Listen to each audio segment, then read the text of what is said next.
Previously on Gutter Trash. It was pretty fucking awful. I just came up with, well, you were telling me that. Rambling.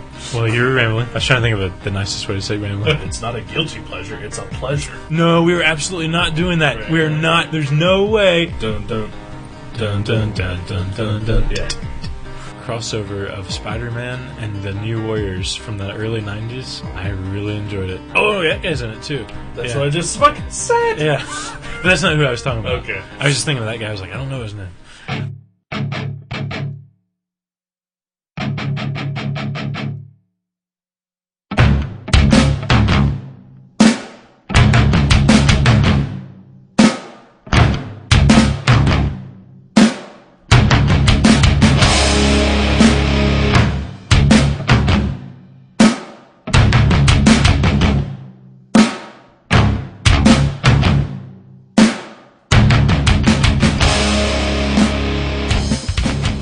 Alright, welcome to Gutter Trash, episode 32?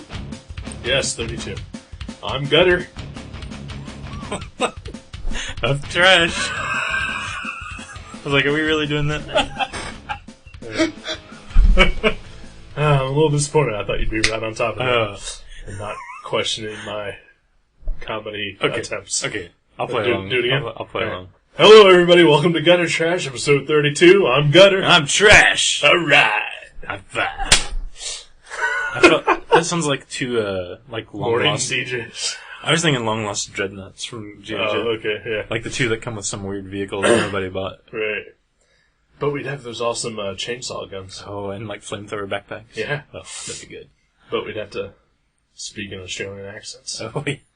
And maybe one of us would have like doll hair attached to the top of our plastic head. Yeah. Remember how like occasionally they would have a dreadnought with like doll hair? Why did they do that?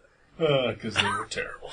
Those were my favorite G.I. Joe toys. I think that's the only reason I ever got into punk rock was because of dreadnoughts from G.I. Joe. It definitely wasn't the music. That stuff was horrible. Oh, it's true.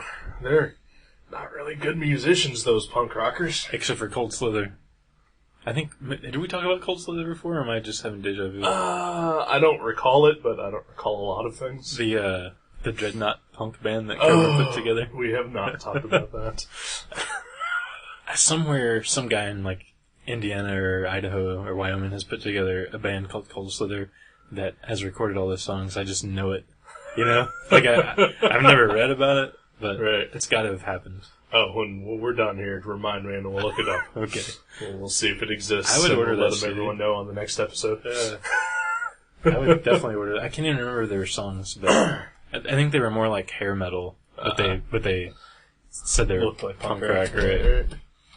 Well, you know, because to parents, punk rock and metal, even if it was cheesy cock metal, you know, they were all evil and didn't want your children exposed to that kind of thing. Yeah, Warrant and G.G. Allen, same thing. Same thing, straight down the middle. Yeah. In fact, that was a great tour, by the way. Right, let's see, the Cherry Pie. Cherry Pie and Bloody Diarrhea.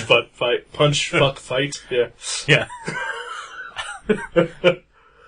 Yeah, Warrant had a giant cherry pie as their set, and G.G. Allen just defecated on the audience. Right, yeah. Same thing. Exactly. Same thing. Yeah, exactly. Oh, fuck. Throat's killing me. I know, I was going to drink a beer, because it's been like a week or two since I've had a beer. Yeah. And we just ate tons of food. Yeah. And I literally don't feel like I could fit a beer in my belly. Well, I'm 13 years old, so I got myself a Squishee. And that's what I'm drinking right now. Is that a toy or a drink? Okay. It's a drink. It's, okay, technically it's an icy, but whatever. Yeah. So what flavor? Coke. Ooh, Coke flavor. Nice. Because it has all the immature qualities that I need in a frozen beverage drink, and the caffeine that I need to stay awake. Wow. The best of both worlds, as Sammy Hagar was spoke of. Yes. He was talking about the Coke Squishee, I believe, when he penned that hit. Yeah. Best of both worlds. Yeah. They just had to push it a little bit back into the background so they didn't have to pay Coke any rights. Right. The Squishee people wanted a lot of money too, but I would imagine. A whole other story. It's like in Donnie Darko, that cost them like $300,000 to talk about the Smurfs for 5 minutes. Yeah, that was a funny scene, though. It was. Worth it. I've had that same conversation, but in like 8th grade, 7th grade, something like that. And also not having to pay for that conversation. Yeah. Yeah. It's funny, I almost watched that last night, but instead I watched The Fly, the first one. But I was like, let's watch Donnie Darko. And Doogie was like, alright. And I was like, or how about The Fly? And he was like, oh, alright. So I watched The Fly. Well, weren't you supposed to be reading something? Last night? Weren't you supposed to be reading something? This was when I went to bed. I always watch a movie when I go to bed. Oh, okay. With Doogie? Yeah. I know, I just outed myself. Actually, me and Doogie and our friend Bernie all spent the night in my room watching movies last night. Bernie the dog? The beagle. Yeah, okay. Bernie the beagle. He was really depressed because his mom was out of town. She went camping over the weekend. And so he was bummed out. So yeah. We all had a slumber party in the basement. It was pretty fun. What about the kid? The kid? Yeah. Oh shit, I knew I forgot to leave out some water dish. Well, he can just drink out of Bernie and yeah, the toilet seat always up. Exactly. Yeah. No, I think he spent the night at the babysitter's. Right. Yeah. But I didn't make it very far. I didn't actually see Goldblum turn into a fly. Oh. Yeah. Well, then not much happened. Yeah, well, he hit on Geena Davis, which I forgot she was in that movie. Really? Those are two weird people. You forgot that Geena Davis was in The Fly. I was like 12 when I saw it. The only time I've ever seen it. So was I the first time I saw it. I probably had no idea who she was even. First time I saw I her. had the biggest crush on Geena Davis. Really? Yeah. That I ruined for you recently. Do you remember that? Should I not mention that if you've already forgotten? I have forgotten it. We can go ahead. She has Denny's Grand Slam breakfast tattooed on her ankle. Oh, that's right. Yeah. Like a banner that says Denny's Grand Slam breakfast, and then like a picture of like some eggs and toast or something. Yeah. You're right. Shouldn't have mentioned it. No, that's fine. That's. You're better off. Yeah. They just seem like two really strange people. Oh, of course. Well, yeah, they were married for a time, or dating for a long time anyway. Huh. They got together because of The Fly, I believe. And I think they were in a couple other movies together. Transylvania 65000. Oh, was she in that too? Yeah. That's pretty much where my crush on her began, because she was the sexy, skimpily clad vampire girl. I thought that was Ed Begley Jr. That was also Ed Begley Jr. They were the sexily the clad twins. vampire duo. Yeah, okay. The twins, yeah. And I think she wasn't Jeff Goldblum also in Earth Girls Are Easy. Was he really? I remember she was in that with Julie Brown. Yeah. Uptown, Julie Brown. Downtown. No, wait. Downtown was the VJ, the British VJ, right? Yeah. And I had a crush on Downtown Julie Brown. Really, I liked the other Julie Brown. Yeah, well, she had normally large mammary glands. Yeah, well, that's part of it. She's also a redhead. I got a weakness for the redheads. Mm-hmm. And she had that nice, full-figured, shapely body. She had a really funny show, too. And, yeah, she was funny. Just Ask Julie or Don't Ask Julie or something. What was it called? I don't recall. Yeah, it was funny, though. Yeah. Whatever it was. Yeah, I do. Alf, that's what it was called. Alf. She played Mrs. Althmonic, the next-door neighbor. She was Danny DeVito. Wow. Talk about a character actor. She's very good. Not a lot of people know that. I thought I recognized her voluptuous breasts, though. In Ruthless People, especially. Mm-hmm. He's a hot little man. Oh, that he is. Were we discussing something? Dreadnoughts? I don't know. Who cares? Yeah, no. They're just rolling. Yeah, just going. Oh, lack of beer, maybe? No, I think we covered that. Drank my Squishee. You were watching The Fly. The Fly. And Geena Davis and Jeff Goldblum were weird. Weird people. They just seem strange. And it seems like I could watch an entire movie of him never turning into the Fly and them just, like, being strange together. Because, like, at the beginning of the movie, they sort of meet, and she goes back to his apartment, he's showing her he's like trying to play the piano to impress her, and I was like, I could just watch an hour and a half of his awkward pickup lines and her weird behavior. I don't know. I don't see the weird, other than in real life, the Denny's Grand Slam tattoo. Yeah. I don't see the weirdness in Geena Davis. She's kind of weird looking as she's gotten older, but she's had this vibe about her in the movie. Maybe she's just a great actress and she's just trying it. Well, yeah, what you'd be weirded out if you were working with David Cronenberg. He just might do something. Yeah. And have sex with his wife in front of you. And film it. Yeah. Make it part of the movie. Well, I don't think they did that. They just did that in History of Violence, too. Oh, did they? Oh, yeah. Really? I didn't know that. At least that's what I read. He performed some sort of sex act with his wife in front of Viggo Mortensen and whoever the actress was in that movie to demonstrate, what they were supposed to be doing and in character and for the movie. So they actually... wow. Bizarre. Interesting. Not really. Yeah. Bizarre. Yeah, bizarre. Why would he do that? Because he's David Cronenberg. He's Canadian. He doesn't know it. That explains it. He's probably hopped up on all these medications from his free healthcare and poor judgment calls. Wouldn't you? Yeah. Totally abused the system. My back hurts, I guess? I don't know. I'll take it. Give me some Xannies. No, I don't do drugs of any sort. Drink. Look at me now. I'm not drinking. You drink caffeine. That's true. Very good. You do horse. I do a little horse every once in a while. I shoot a horse. Shoot some horse. Literally. Is what, yeah. I was literally talking about horses. Just murder a horse. Yeah. You know, nothing gets me off like murdering a horse. Yeah. It's addictive and fun. And almost a victimless crime. Except for the horse. Right. And I suppose whoever owns the horse, but fuck them. They have a horse. Who Yeah. Fuck. Equestrian bastards. Mm-hmm. Love it. Alright, so yeah, I'm not even going to be subtle about this. We reviewed a book today. It's Jack Staff. Everything used to be black and white. By Paul Grist, Image Comics, whatever. I'm done. So, let's quit. I had a question. Go. Was this originally a small press book? Like Elephant something press or something? Dancing Elephant Press, Dancing I believe. Elephant. Yeah. I've never seen those. Yeah, it's he's self-published. Okay. He did this and Kane, I believe, through his own small press stuff, and before he went over to Image. But they were like nationally released. It wasn't like some local small press comic. It was like Yeah. Through Diamond. It was through Diamond, yeah. Yeah. I mean,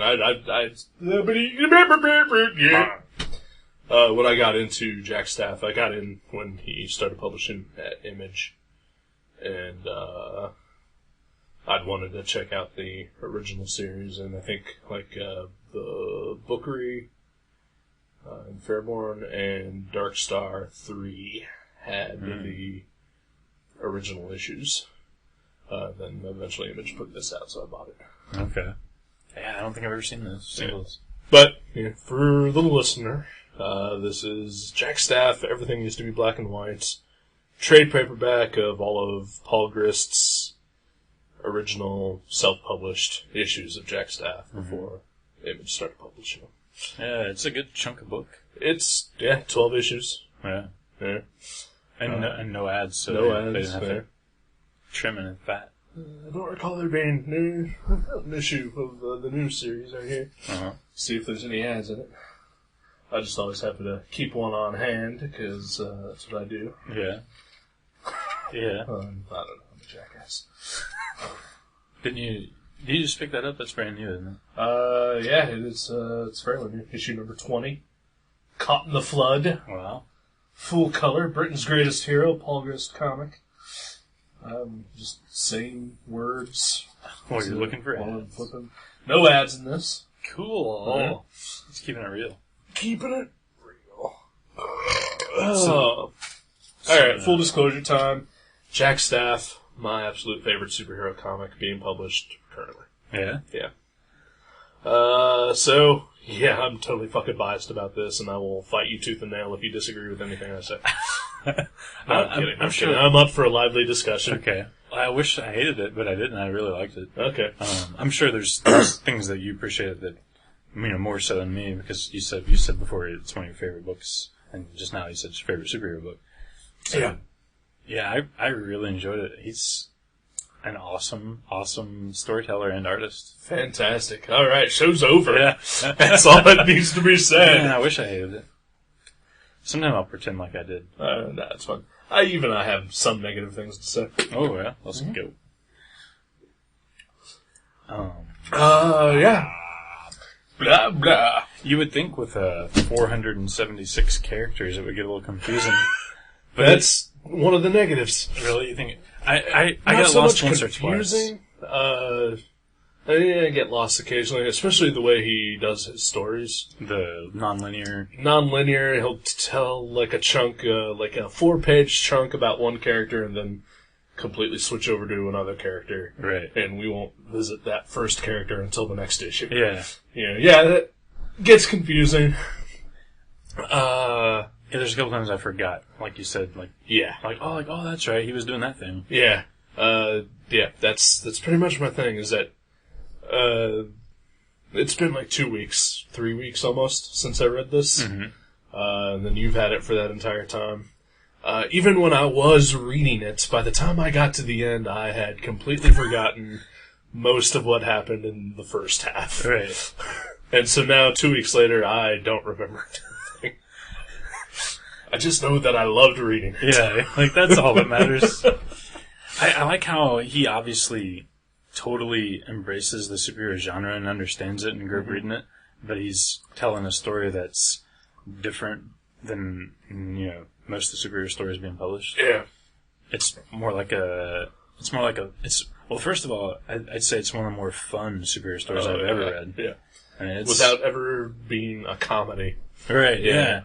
It's more like a mystery and just sort of pulpy. Every genre, that you can think of, he crams into there. Because there's cops as, main supporting characters. Right. And mystics and, Moreland the Mystic? Alan Moore. That's Alan Moore, right? Yes. Yeah. Just the panel that you just see his eyes, it's like he lifted it off of the Watchmen dust jacket cover. He's got the finger armor, too. Yeah. Oh, does he? I didn't notice the finger armor. Wow. A lot of the characters in here that only appear for like a panel, like they show up later in the Image series, and there was like a storyline where Moreland was one of the main characters in it. He was wearing like a suit, like a white, like almost Tom Wolfish dandy suit. Oh wow! But still totally just Alan Moore. He had the finger armor and. That's hilarious. Yeah, and he makes reference to Will Eisner, like the Eisner building. And... Oh, yeah, and that one story where they go into that building, and then the building is shaped like the title of the story. Yeah, it's like the trap or something. Yeah. I was like, oh, that's cool, spirit referencing. And then they just go ahead and fully disclose it, and he's like, oh, it's the Eisner building, blah, blah, blah. So, yeah, you can tell he's a fan. But he keeps it fun. Yeah. It's so fun. And very quick, I mean, this is 12 issues, and there's probably 36 different stories going on in it. Yeah. Yeah, seriously, probably. Yeah. Literally. I love how every few pages there's he's really good with lettering and title cards. Mm-hmm. Every few pages he'll, whenever a character busts in, it's their name appears and right. And then there's they all have their own logos. Yeah. Yeah. He's good. Good stuff. I didn't think I would enjoy it as much as that. Yeah. I thought it would be decent, but it's so much fun. It's just a fun read. Man, I'm glad. I'm really glad. I will actually definitely pick up subsequent books. Sweet. Not even for the show or whatever, nice. just to read. Yeah. Yeah. Fuck yeah. Paul Grist, you're awesome. Man, it feels good. Seriously, I've loved this book. Like I said, the first Image book came out in, I think, 2002, 2003. Uh-huh. And because of the structure of it, and I hadn't read the previous series, it confused me a little bit because it would go 4 pages of some story, and then it would go into like a flashback 40 years prior, and then it would go into like, this detective guy, and I'd be like, what the fuck did I just read, Yeah. But it was... Like, is this an anthology? Yeah. But it was good enough that I wanted to pick up subsequent issues. And, like, I think by the third issue, I was, like, completely sold on it. And I was like, oh, this is awesome. But no one else I know, like, in person-to-person contact has ever read this book. Proven by the fact it took 10 issues worth to finally get one in at Mavericks. I was going to say, I can tell you, as working at a comic shop for the last 18 years, you're the only one that's ever even mentioned the name Jack Staff aloud. And we've, like, because you started ordering it, so we ordered 2 or 3 copies, and I'm pretty sure we still have the other, 1 or 2 copies. Yeah. We've never sold one to anyone. I don't understand, like, why we can't sell 1 copy of this when we can sell, like, 86 copies of Old Man Logan. What the fuck is wrong with people? Well, Steve McNiven's a fine artist. Oh, no, yeah. Yeah, like, I'm not a fan, but I think he is a good artist. Personally, I don't really care, but it looks like a good book. Like, I could probably enjoy that book. But 85 to 1? Right. That's insane. I mean, yeah. That's a good book. People should be reading this. Well, first of all, the art, while I personally love it, it's not what people expect out of comic book art. And, right. That's true. And in my opinion, Steve McNiven's good. Paul Grist is better. Yeah. Because Paul Grist knows comics. There's no extraneous... Yeah. Like, he draws what needs to be there. Draws what needs to be there. He's probably one of the best storytellers working in comics. I agree. He obviously knows the language of comics, in and out, to be able to pull stuff like the Will Eisner tribute thing. Yeah. And, just everything else that he does in this book. I was trying to imagine, like, the Becky or Betty, I forget her name, Becky Burdock. Becky Burdock. Like, some of those scenes with her, especially where it's like an office scene or something, something, like, not droll, but just nothing fantastic going on. It's just, like, a lady in an office. Yeah. I can only imagine if that was drawn by, like, Brian Hitch or Steve Epstein or somebody that is really good, but, they're just super detailed and realistic. Like, I would be like, I'm tired, Because it'll just be some photo-referenced scene of, an office building, and every ceiling tile will be accounted for. And, yeah, those guys are good, but it's like, that doesn't move a story. Right. Yeah. And his style, it almost looks like he drew the entire book in a sketchbook before he started drawing it. Right. And, like, when he finishes it, it's going to be all immaculately detailed like Steve Epstein or somebody. Right. But this, to me, it almost looks like these pages are right out of somebody's sketchbook. Right. Like, a lot of it even looks like he used a Sharpie on a lot of it. Oh, yeah, I've noticed that in, like, 1 or 2 panels. Mm-hmm. Like, I just noticed it on this rereading, but, like, some background characters or someone in the shadows, it's just, like, really thick and scribbly. I mean, you can almost see those, like, triangular-shaped Sharpie lines on the really thick Sharpies. Yeah. Like, on some of the details. And at first I was like, did he draw this entire thing with a Sharpie? But then I saw some thin lines, and I was like, well, not unless he's fucking genius. But he even says he's a genius. Well, Comic International says he's a genius. Yeah. He's just too short. Yeah. He just said he doesn't realize there was a height requirement. What were they talking about, the length of his stories or something? I have no idea. Probably. They're like, brilliant, but too short. Yeah. I didn't realize there was a height requirement. It's like such a Marx Brothers retort. It's pretty witty. You mentioned the fact that you only sell 1 copy to me every time this comes out. No one even touches it. Yeah. There's not even a finger. If it's a black cover and we bag it away, there's not a single fingerprint on it. Right. No one's even picked it up. Well, first of all, I'm gonna recount this. That, you guys ordered, 2 copies of the book or whatever, and then you just stopped ordering it. Yet, I was still willing to buy it. Yeah. And, I discovered that it came out, and I'd ask about it, and you guys wouldn't know what happened. All right. I'm not. Then you discover that, oh yeah, we just never ordered this. I'm not generally one for passing the book. But I've never been in charge of ordering the Image comics. That's all I'm going to say. So I do occasionally flip through now and make sure it's on order, but yeah. I can actually attest to that not being my fault.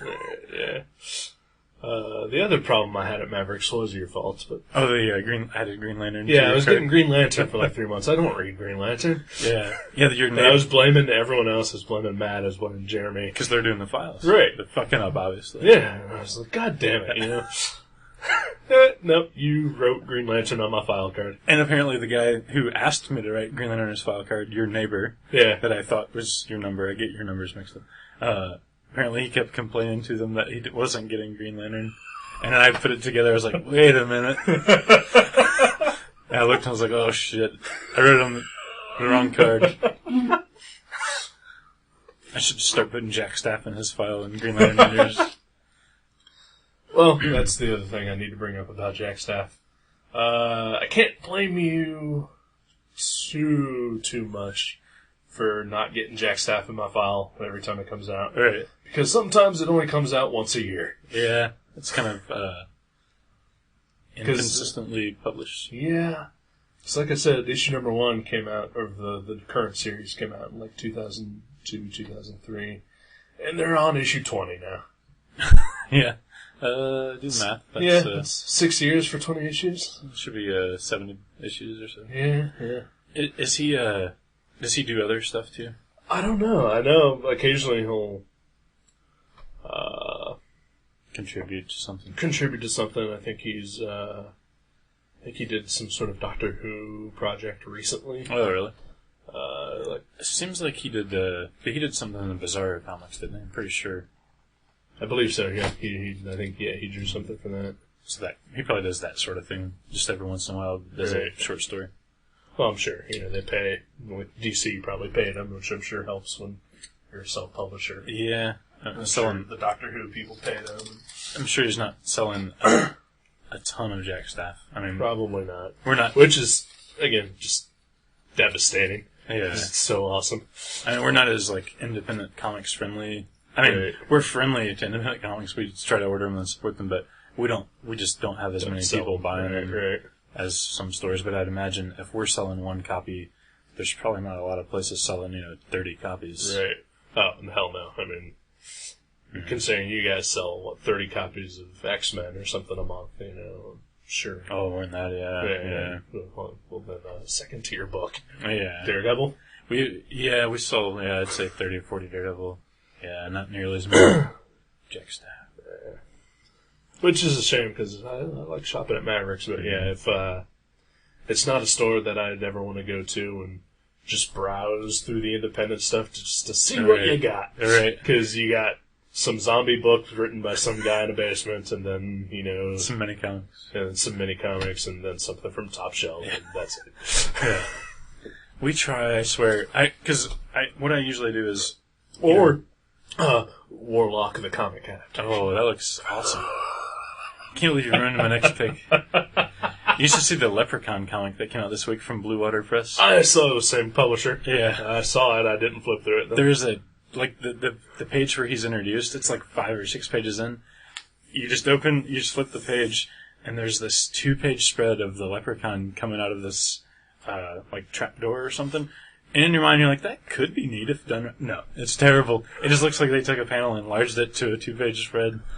It's horrible. Man, that book looks like something else. Yeah, I'm sure it does. I mean, it's certainly a comic. I mean, how can you... Yeah, it is. I mean, the Leprechaun movies are funny. How can that delivery translate to the printed page, Right. Of just a horrible schlock movie? Right. I mean, they're fun. Leprechaun in the Hood. I mean, Leprechaun in Outer Space. That's great. That's the only one I've seen. Leprechaun in Outer Space? Yeah. I haven't seen that one. I've seen a couple of them, but... It was on TV. I think I was, sick one day. And it was, on in the afternoon on some channel, and I just started watching it. It cheered you up, I'm sure. Oh, it was great. But the comic, not probably going to cheer you up. Probably not. Just depress you. This exists, and I don't have a job in comics, and this is being published. Right. Unfairness abound, sir. Yeah. To be fair about the Warlock comic, though, I went to the artist who did that. I went to his website because the art in the Warlock comic looks fucking atrocious. It looks like, like mid-90s wannabe Rob Liefeld, Dan Fraga ripoff, right? But worse. But I went to his website. He actually does have some pretty good pieces on his website. Oh, yeah. And, I mean, you can totally tell, like, his influence is definitely, like, Jim Lee or Rob Liefeld and that ilk. But his, like, the stuff that he had on his website was a lot more cleaner and finished. So I don't get what the hell happened with Warlock. But maybe they're like, I mean, he's not great and he's definitely not to my taste. Yeah. But better than what was his published. potential wasn't met. Right. Maybe they're like, hey, Bill, Tuesday, we're going to try to publish a 24-page comic. Get on it. Could be. That might have been something. But, comics? Comics, yeah. Jack Staff? Jack Staff. I've actually already been recommending this, like, before I just finished it today at the Bagel Cafe. Yeah. And, earlier in the week when I'd read, like, the first 700 pages earlier in the week. Right. And, I was recommending it to a couple people. I was like, man, you would like this. Sweet. Like, it's great because it's like 400 pages or something. I bet Jack Staff appears in costume maybe 20 panels. Right. Something like that. Yeah. I mean, there's so much more going on than your average superhero story. Yeah.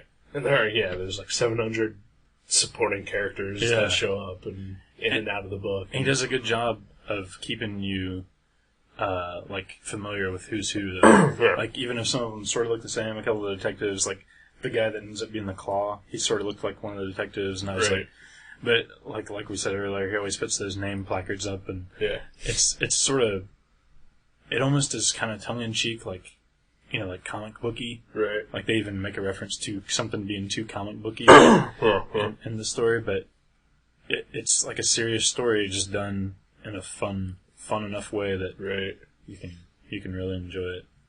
And I think it really does have almost everything that you want out of a superhero story in it. I think I need to start taking like diction classes. Elocution. You have nicely rounded diphthongs, by the way. Thank you. Mm-hmm. But I think it has everything that you want out of a superhero comic. Mm-hmm. I mean, except for the variant covers. Except for variant covers, yeah, they don't have any. Although, I don't know if this will be a variant, but the next issue of Jack Staff has a cover by Ian Churchill. Yeah, that's so weird. I mean, I don't, like, if I saw that drawing, I wouldn't think that's cool, but I think that's great that he's doing that. Yeah. He's, like, obviously a fan or something. Or friends with him. Right, and that's alright, but yeah, I mean, I don't particularly enjoy that style of art, and I mean, I'm glad that it's just a cover and it's not like Ian Churchill drawing the entire thing. Yeah. Because, I mean, 80% of the appeal for, okay, maybe not 80, 60% of the appeal of this book is, you know, Paul Grist's unique style. Yeah. Super cartoony, clean line. Right. Like, yeah. And the other 40% of the awesome is just because it's awesome. Yeah. It is. It's really good. Oh, I'm so glad you liked it. Yeah. I like that scene, too, where the druid is talking directly to the reader. Yeah, oh yeah. Like, he breaks the fourth wall, and it's like that, it reminds me of that Grover, the monster at the end of the book, children's book that, I don't know, I had when I was a kid, I don't know if you did too, but like every time you turn the page, it's like, why did you turn the page? Oh, yeah. And like, he's like, you're getting closer to the end of the book. Don't do that. There's a monster. And then you turn the page. It's like, what, are you crazy? It just reminded me of that. And that joke he does about the elephant from Denmark or something. Right. Like I'd heard that before, and I actually had done that to a couple of my friends, and you know, so I remember that joke, and that was fun, good times. It like keeps you involved, and it's like a word search or a crossword puzzle or something. Right. Gets you involved in the book. Also like how, I mean, stuff like that where he'll just, like, you know, change the style of the story, like how he's telling the story, just to, like, play with it and do stuff like there's, like, a couple of text pieces in there. Yeah.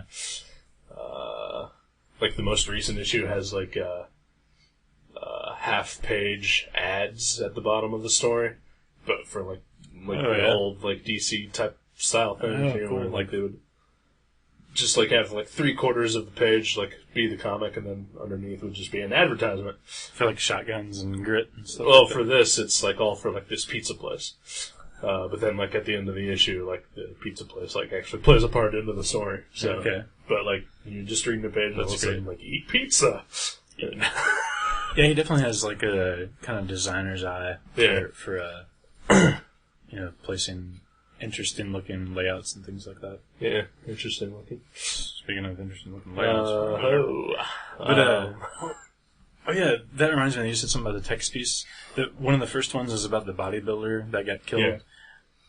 Did they go back to that later or something? Is there more to that story than what's collected in this? Because he has the same last name as some other character later in the book. Oh, I didn't notice that, but it was just all about that storyline about the Jigsaw killer. The Jigsaw killer, yeah. But you know how later that time sucking alien thing. Oh yeah. It becomes the old lady, and there's a lady that takes care of her. Mm-hmm. She has the same last name as the dead bodybuilder, and I thought that was coincidence. I didn't notice, but probably just coincidence. I think the time sucking alien comes into play in later issues. Oh really? Again, because there's that character that was mentioned for like a panel. Mm-hmm. The Immortal or whatever, the Immortal Warrior or something like that. I can't remember. He was floating through the time-space continuum. Oh yeah, okay, that's right. Yeah. He had like a pirate-looking kind of old-worldy outfit. Yeah. Like he appears in one panel and then he plays like a major part in like a later storyline. Okay.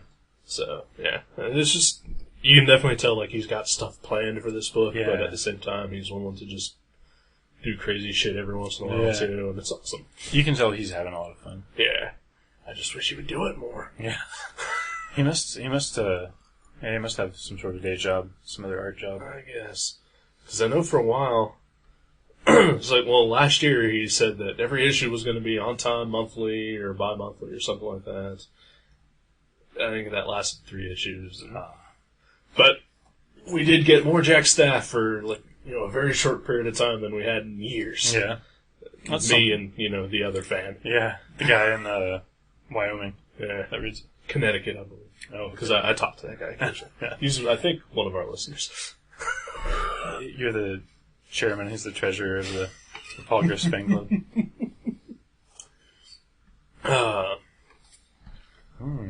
Yeah, there's something else. There's a Neil Gaiman parody in there. Oh yeah, the guy that writes the Jigsaw. What's his name? I am Angel or something like that. Yeah. I like the Spider character a lot. The Spider, yeah, Alfred Chenard. Isn't that based on like an old pulp villain or hero or something? I guess quite a lot of these characters are all based on like old pulpy British heroes. Uh-huh. Like even Tom the Robot Man. Oh, that was a great character. Yeah.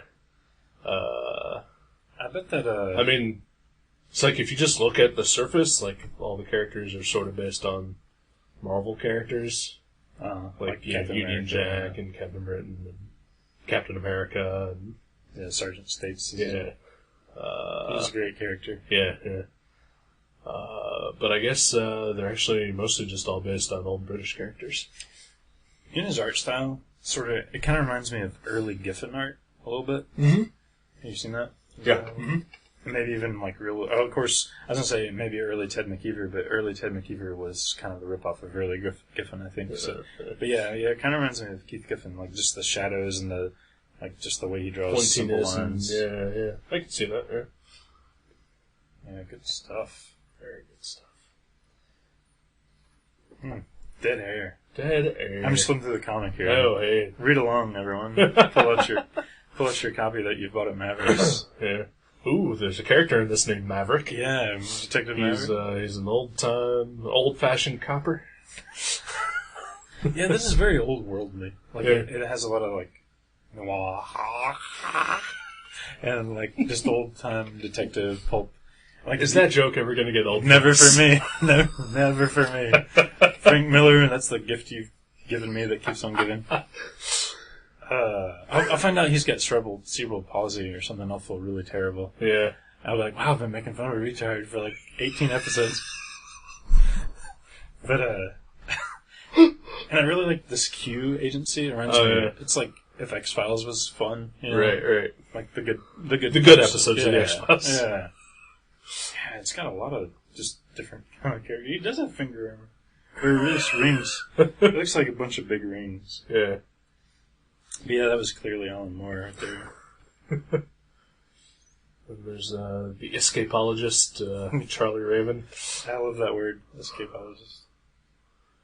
Oh, man. Yeah, good times. We have a copy of this sitting on our shelf at Mavericks. So anyone within driving distance should come and buy it. Yeah. It's, you should buy it.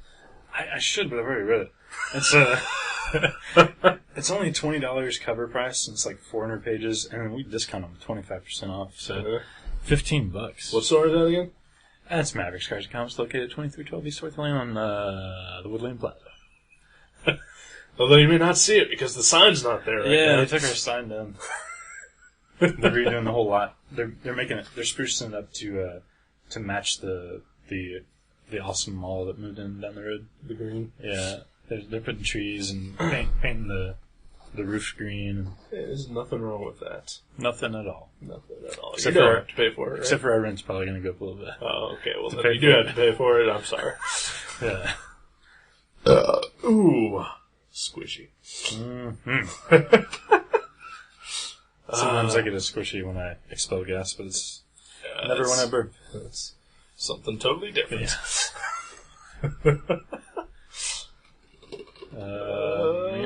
Was there anything you wanted to mention? Man, I don't know.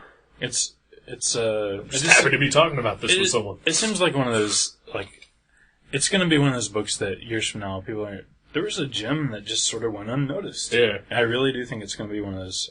I hope so, yeah, because it really is great, and so few people read it, and that's just too bad. I'm glad that it's apparently successful enough that he can continue it. Yeah. Because, I mean, if it got so under the radar that he'd have to just stop working on it, that'd be terrible. I think a terrible loss to comics. Well, hey, this week, the readership in Dayton, Ohio had doubled. So, so that's good news. Because I read it now. Sweet. Yeah. So if it's grown like exponentially like that across the country, he has nothing to worry about, sir. Yeah. And also, I guess because there's like an intro in the beginning of this, written by Paul Grist, about how apparently people complain about like cultural differences between the UK and the US, and people having problems with that. Right. What the fuck? Yeah. I remember watching Monty Python when I was like 10 years old. Yeah. And I thought it was funny. I got some of the jokes. Right, you obviously didn't get all of them. Yeah. But yeah. I mean, some of it I couldn't even understand what they were saying. But I mean, I mean, if anyone has any iota of, like, intelligence, they can, they don't have to figure out, like, why he's called Jack Staff, or, like, who Parliament is, or why they keep referring to this queen. We have presidents. Parliament, of course, is the great 70s folk band funky. with George Clinton. Yeah. Bootsy Collins. I thought that's what he was talking about. Yeah. Right. Yeah. And Big Ben, isn't that a wrestler or something? Yeah. In the WCW? I don't know. See? Totally get it. They get it all. Yeah. Nothing over our heads. And the Queen, of course, is the great rock band who did the soundtrack to Flash Gordon. Freddie Mercury. Awesome guy.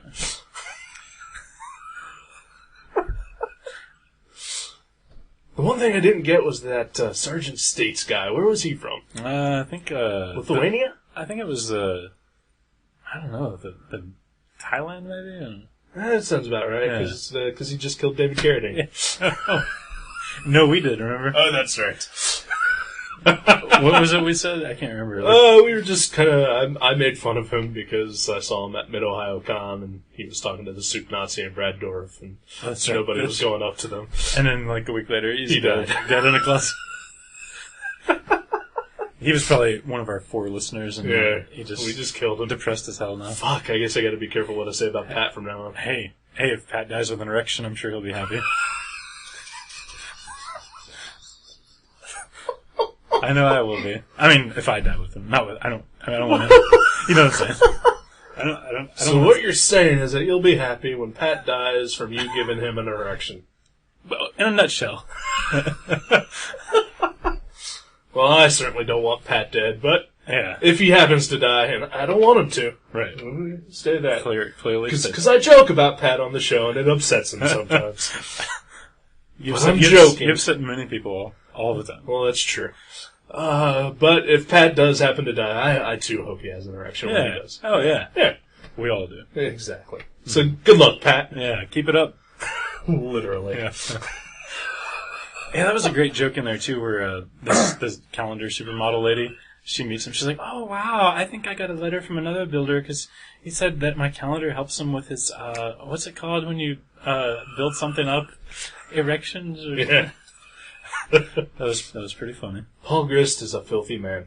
Seems like it. I think that's what we've learned today. Mm-hmm. And he can't sell a comic to save his life. That's too bad. I know. At He's least got, I think he has a Kane story out in a Dark Horse collection that's coming out within a few months. Oh, is it the Noir? The Noir, the Dark Horse Noir.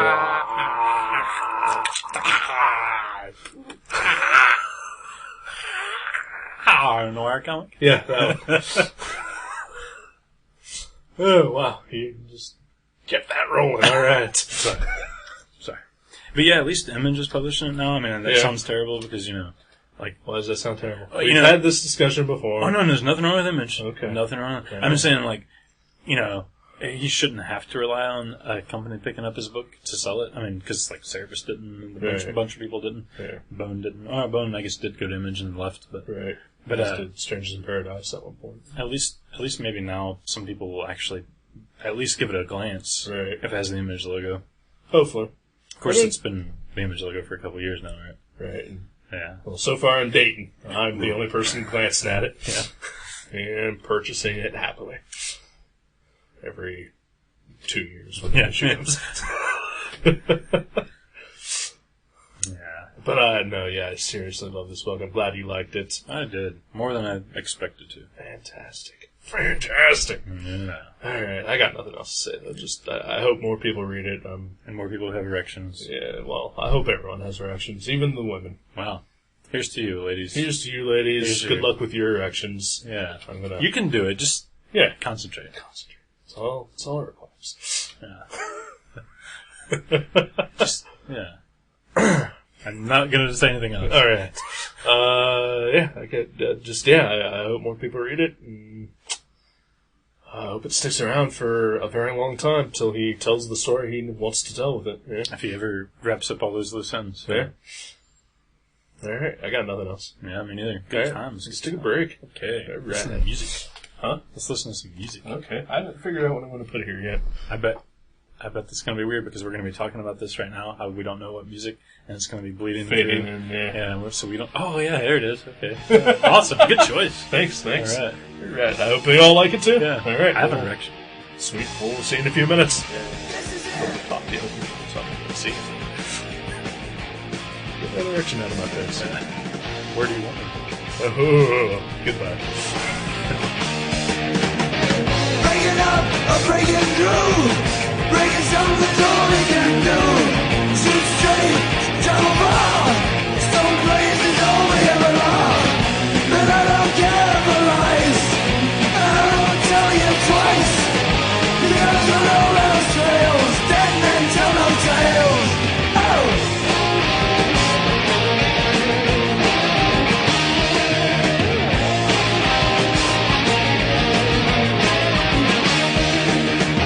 Shooting up, away and back,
everybody, and indeed, welcome to Never Funny. Yeah. That's us. Yes. Hey, well, at least we don't try. That's that would true. be more embarrassing. Very, very true. If we are funny, it's purely by accident. Yeah. We're definitely not trying to be funny. It's like a We'd lark. like to be funny. It's like a purely by accident. It's like a lark. Yeah, a lark. Or a farf. Or a farf. We didn't talk about that on air, so nobody gets that, which is Well, that's fine. right, we didn't. Yeah, whatever. None of this matters. I'm sure they probably figured it out. Clever that they are. Yeah, hopefully. If not, think about it just a second. What did we just say? Yeah. Oh. And there we go. Yeah. Our listener got it. So, anything exciting with your neighbors? I'll have to be updated. Let's see. Either the blowjob or the... Blowjob or the upstairs. I guess. The upstairs, two separate groups of people who are not the person who lives up there, like, just sort of showed up and went up there for no reason. So every time I've seen people that I don't recognize, I come into my office and I turn up my bass amp really loud and I just start making noise. And they leave pretty shortly thereafter. That's so good. It's kind of awesome. Are they just showing up for a place to sleep or do a drug deal or what's going on? I don't know what the fuck they're doing. But if the person who actually lives there isn't in the apartment, there should be nobody going up there. Makes sense. She lives by herself, right? Lives by herself, allegedly. On the books, as they say. On the books. On the podcast. Can we just start ripping off another podcast? If we have to. It might as well be a good one. Right. Yeah. Except for that whole thing where we're not. When we started off ripping off Crankcast, we might as well Oh, that's true. move Very on to true. something else. Yeah. But, how about the blowjob neighbors? Well, they put up some sort of plastic sheeting thing over their kitchen window, so. Oh, is it the blowjob viewing deterrent? Yeah, I guess so. Yeah. Maybe they caught on. I sold at Walmart. Yeah, it is sold out under that label, right? So yeah, I can't look into their kitchen anymore, which is fine. So it was one of those it looks like a vinyl. It looks like it's stained glass, but yeah, it's like But it's not really. It's just a piece of adhesive plastic. plastic sheet. Yeah. They probably got wise. In my mind, they're going to town. He just kind of looks over and notices that your kitchen window is right across from his, and he's probably like, Deidre, remind me when we're at Meyer later. Buy some of that anti-blowjob shield. Yeah, some BJVD. So that's too bad. No more free shows. I choked. Maybe she did. That's why they put up the deterrent thing. Wow. Thanks. That's cool. Otherwise, yeah, nothing big going on in my life at the moment. Playing video games, not doing anything I should be doing. Spider-Man Venom, Ultimate Spider-Man. Yeah. Looks pretty cool. Watching a shit ton of Barney Miller. Yeah, that's pretty much it. What about you? Anything exciting happen? I did go to the art show yesterday. What art show? I invited you to this art show a while back. I think you declined to go. Yeah. And so it was at the C2 Galleries downtown Dayton. This one was based on comic books. They have a different theme every time they do one. And it's open to everyone, so even people like me. Yeah. So I decided to I did have a piece in it. You did. So, yeah. You did Patrol. Yeah. And I saw people admiring it, by the way. People that didn't even know you. Hey. So that was a good thing. What about people who did know me? They just avoided it? Oh, yeah. They saw your name and they just ran. Yeah. No, actually, Pat was there, and he said that it's one of his favorite things that you've done. He said it's very sexy. Because it's got the panty shot. Yeah, the panty shot. He said in his mind he'll die with an erection after seeing it. Which I can't blame him. That's true. But actually, his mom was there too, Pat's mom. Oh, she let the panty shot? I didn't get to ask. She actually left right before I got there. Yeah, she was there. It was kind of a paltry turnout, actually. I don't know if there was something else happening in Dayton. Probably not. 2 things don't happen in Dayton in 1 week, let alone 1 night. But maybe it's just the lack of interest in comics from the art community. Could be. Yeah. Snobs are pretty assholes. But a lot of the people that go to these are like tattooed, like gamer kids, sort of, Nerdy. Yeah, nerdy. So you'd think like they would be into that, but I don't know. But the cream de la cream, as far as I'm concerned, was Kala Hotz, I don't know how to pronounce the name.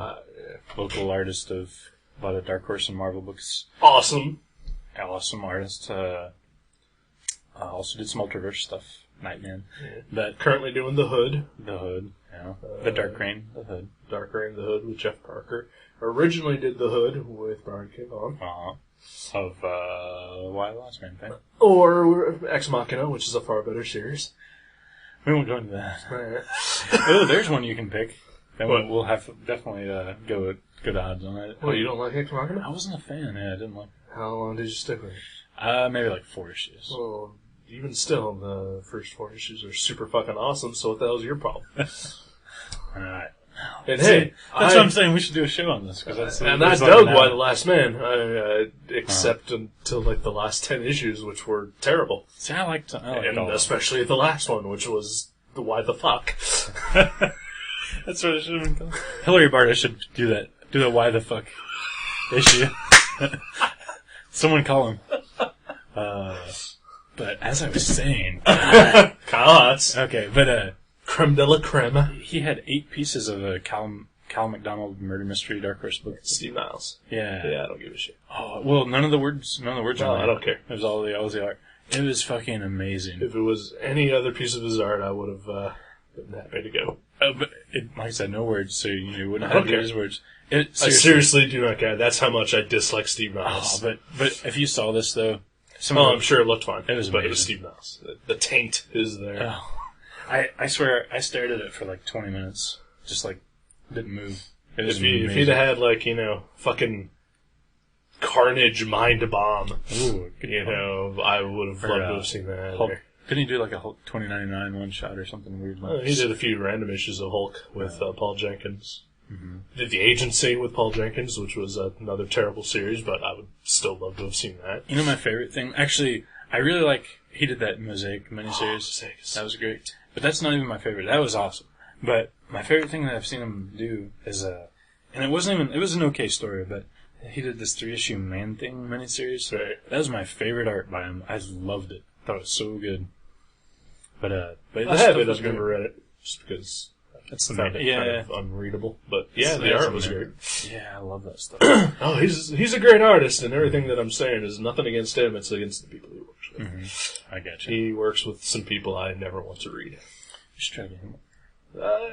I've just spent the past 20 minutes insulting the guy and all his work partners. So you said you like him. I love him. Just not his work partner. He seems to be pretty reclusive as far as comic artists go.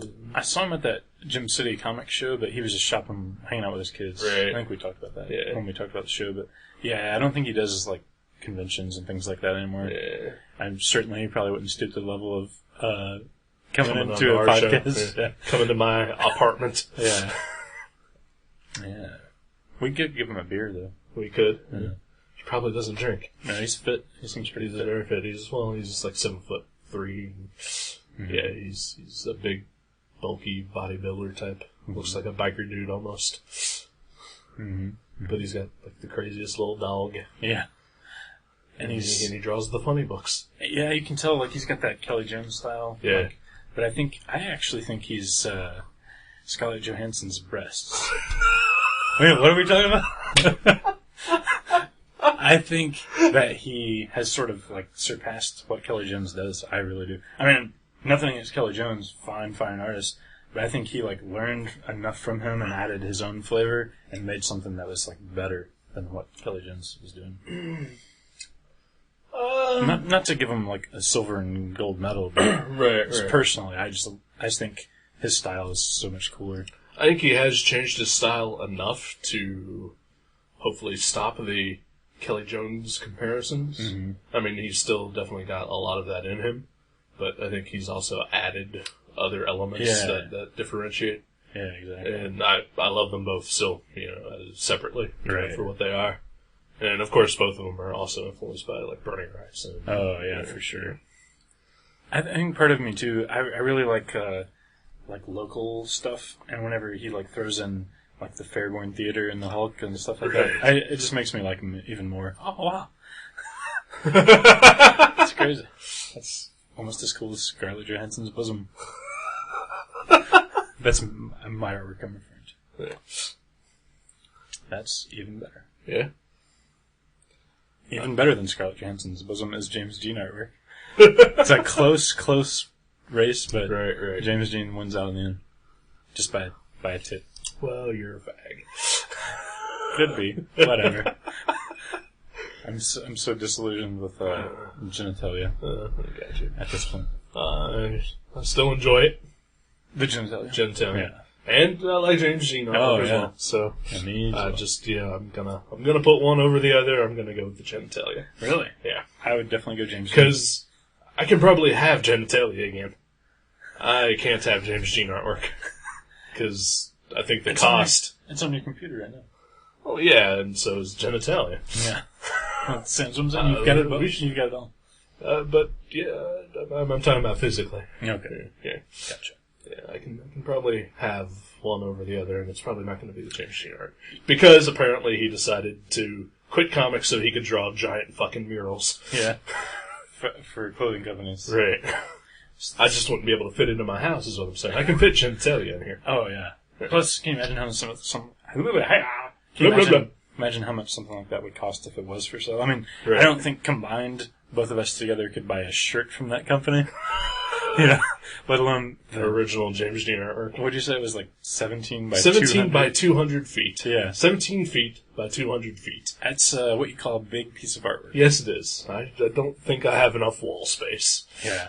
So you have to cut it into chunks and let it go through the house. Yeah. Different walls. And that may affect the value, the resale value. Probably. Yeah, Probably not go for as much on eBay If afterwards. it's in 7 pieces. Yeah, I'd probably have to like cut holes for like windows and stuff. That'd be hilarious, though. You know what he should have done? Just drew it like on a much smaller scale and just blew it up. He probably did. Be my guess. If he was a thinking man, Yeah. that's the way he operates. So anyway, anything else happened at this art show? Not really. I saw some friends from Mavericks, and I saw some customers and some people from school. And Pat and Adam both had art up. Awesome art, of course. You had some stuff. I just had one piece. I did a what they call a suicide block print, a lino cut print. It's really neat because you cut away as you print, and at the very end you're left with nothing. Your artwork is gone. Right. You just have the prints, but the thing you use is basically destroyed. So it's kind of neat. Yeah. Frederick wore them. There we go. Portrait of Frederick. Yes. Yeah, it's good stuff. I had a strawberry. They had free fruit, and I had a strawberry. A strawberry? Yeah. Doesn't seem worth it. Well, I rode my bike down there, and I needed some fruit because I felt like my blood sugar being low, so I just had a strawberry. A strawberry. It was one of those big ones, the ones that are sort of like a wall of strawberry. It's like a big fat strawberry. Right. It was one of those. Yeah, I'm pretty sure we probably could have had more. Yeah, oh yeah, they had more. I just wasn't very hungry. Right. Someone did yell at me when I was on my bike. Yeah. I think we were talking about this earlier because we passed somebody. Yeah. You yelled at somebody, but I yelled good things. yeah, you said good things. And but I have no idea what they yelled at me because when you're on a bike, this will be for anyone who's thinking of yelling at someone on a bike when you're driving by in a car. It's indiscernible because it sounds like this.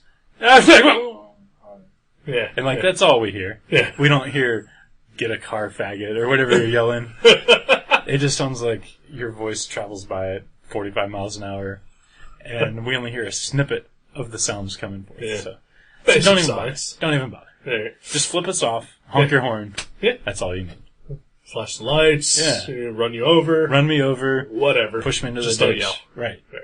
Yeah. And if you do yell, might as well not even try to make it a discernible word. A phrase, right? Yeah. Just go, blah, blah, blah. I will do that the next time I get mad at someone on the road. Yeah. And that they're not in a car. Yeah. Or they're parked. And my windows are open. Even if they're in a car, if they're parked and you're just flying right by them, you can Right. do the same thing. Yeah. So maybe that girl that I yelled at today probably didn't hear anything. Even though I only said one word. And she may have thought it was something horrible. Right. But you were saying hello. Yeah, exactly. So yeah, lesson learned, everyone. Lesson learned. Alright, I made a mistake. I'm sorry. No, that's not what I said. Okay. So nothing else? Nothing else. Yeah, I got nothing.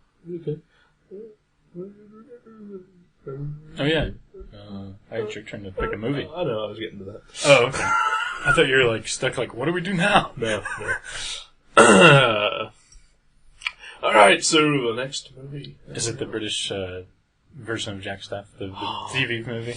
You know, if I had some sort of clout, or you know, if I was like a Hollywood producer, I would probably make it my life's goal to get a Jack Staff cartoon on there. Oh, that'd be great. Seriously, that would work.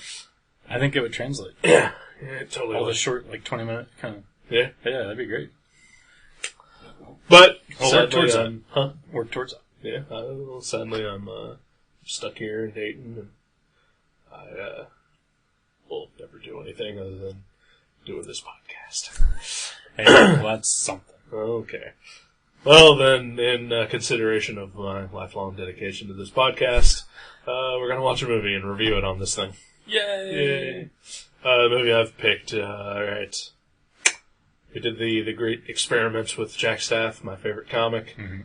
We're going to go with my favorite movie, Oh. Apocalypse Now. Are you serious? Yes. Oh my gosh. I was going to drink while I watched the movie, but I don't want to get too depressed. Wow. Fucking Eeyore.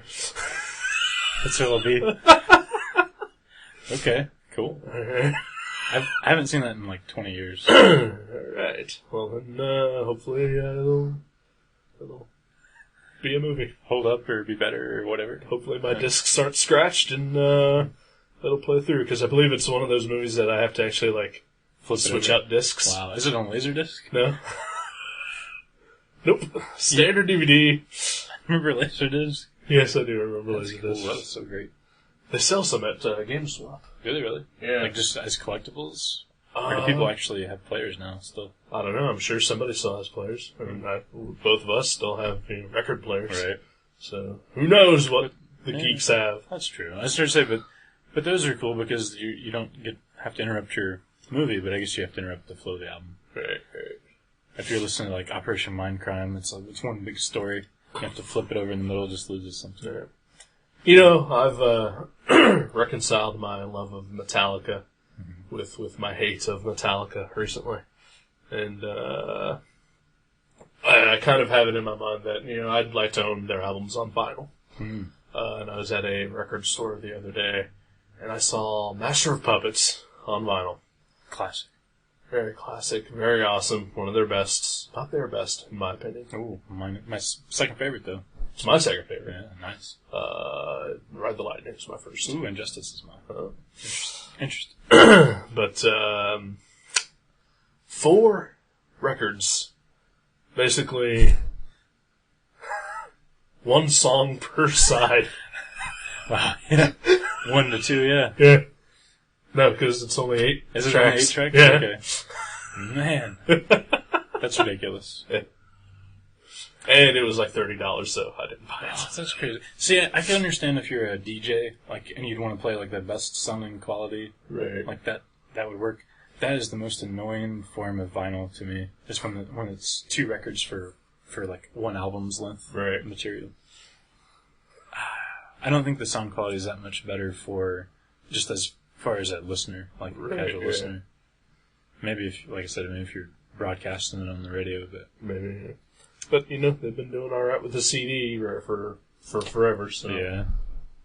So you didn't pick it up? Did you pick up any records at all? I bought a comedy CD. Mm-hmm. It was, Christopher Titus, his new album. All right. Stand-up comedian, Christopher Titus. Funny dude. Funny dude. It's called Love is Evil. I like it already. Alright, yeah, you would absolutely, totally love this. It is right up your alley. Awesome. Yeah, he's pretty funny. I wouldn't have thought so. I don't know why. It just seemed... I sort of had this, like, he's going to be one of those Meathead comics vibe when I first saw him, but I haven't seen him live. But Right. But yeah, once I listened to him, he's really funny. Yeah. I was a huge fan of the show that he had on Fox. Mm-hmm. It was great. And so I started trying to find like his actual stand-up work, and like his one big, like his biggest sort of show that he's most famous for is called Norman Rockwell is Bleeding. Norman Rockwell is Bleeding. Mm-hmm. And like his show is pretty much based on that stand-up act. Okay.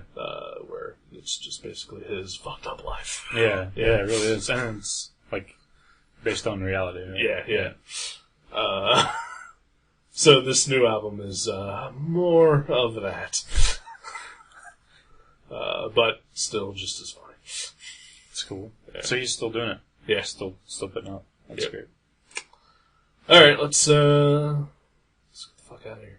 Yeah, let's go get depressed. Alright. Well, Maybe next week. job done. Yeah. Okay. I'm depressed. You're the man. Fuck You're yeah. so good at this. Woo! Alrighty. Goodbye. Apocalypse Now next week. Just in case I forgot. Yeah, write us an email, fuckers. Yeah, seriously, somebody please say hi. Yeah. Yeah, alright. Yeah. We'll have a contest eventually.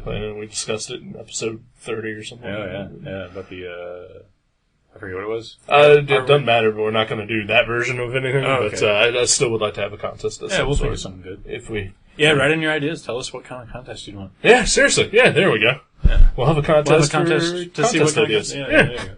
Alright, goodbye. On the podcast! We're gonna get sued. And we've got nothing. No, we don't. Well, I guess they can have my copy of Jack's Staff. Oh. Yeah. Oh, God. Okay, bye.